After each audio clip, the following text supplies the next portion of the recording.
for you guys. Oh. And there's no mascara, no brows. This color just in the middle here.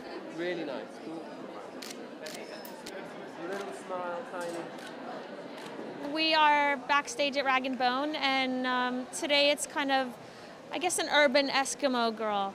I have actually a bit of lip color here on the purple lip color on the bottom, and then brown on top of that, just all over, so the eyes feel very floaty.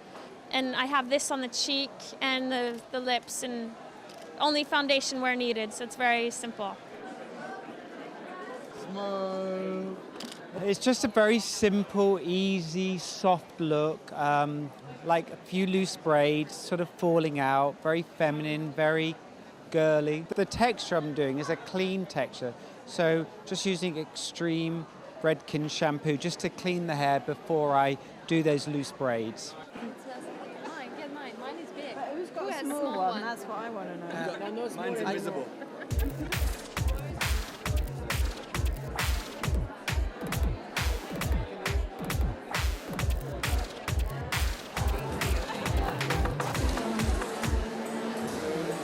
What is in store? I don't know. It's obviously our full show. It's one of. I mean, we love doing the full show. You get to do so much texture and outerwear, that kind of things. You get to experiment with completely new fabrics and new construction techniques, new silhouettes and things.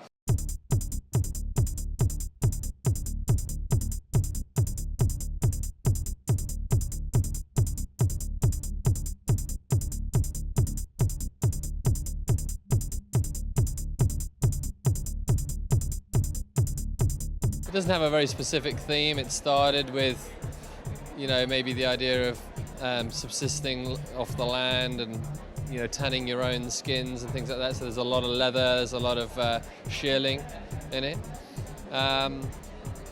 But where it went from there, who knows? It was a lot of fun though. It's got a lot of color in it.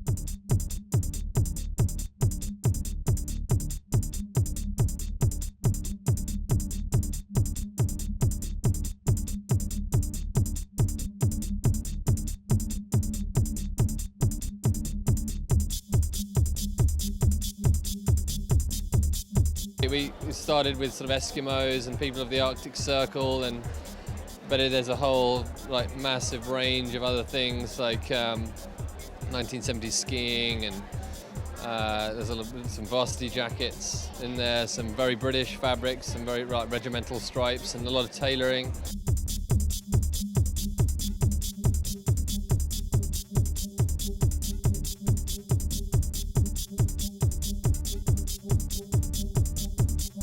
I thought what they showed this time around, which had kind of a little bit of an English vibe meets sort of motocross meets schoolboy. It was quite the mashup. But each piece, the pants, great little jackets, some really fun little dresses. I thought as a whole it was really nice.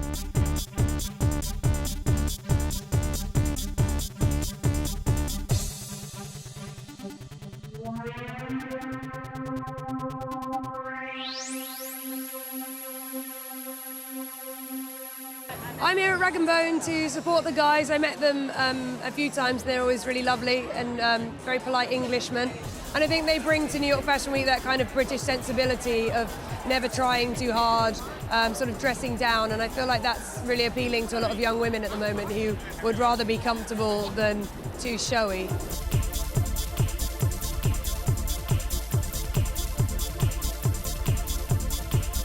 I thought it was really interesting. I was talking to David and Marcus backstage beforehand, and I was like, I know from personal experience, you kind of start with one idea and then it kind of just snowballs from there. And a lot of their inspiration came from sort of Inuit people from different places in Sweden and Iceland and such. And then I saw like a sort of Aboriginal, interesting, almost African print going on. And then you kind of had that moment where it went into like a Scottish plaid and like a kilt, and so it's interesting because it's just such a mashup.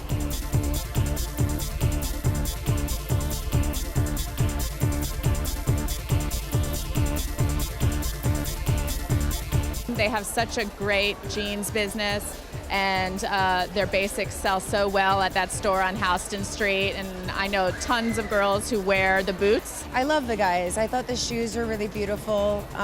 Even the way that they did a version of the chaps. As you saw it come down the runway, they looked like pants, but they were actually just chaps on top of pieces.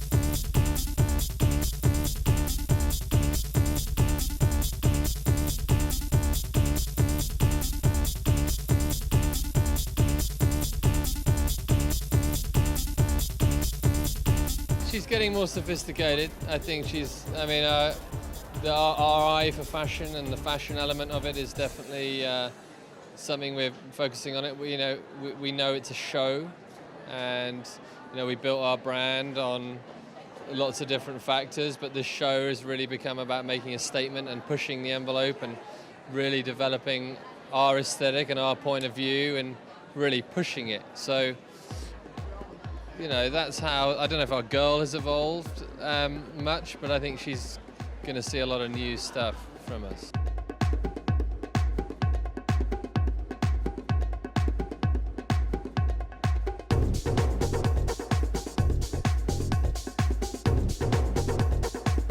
With them, I think they make it very easy. You can see how the pieces can be pulled apart. You can figure out how you can incorporate different things into your wardrobe. And I don't think it lessens the impact of each piece when it's not one head-to-toe rag and bone look.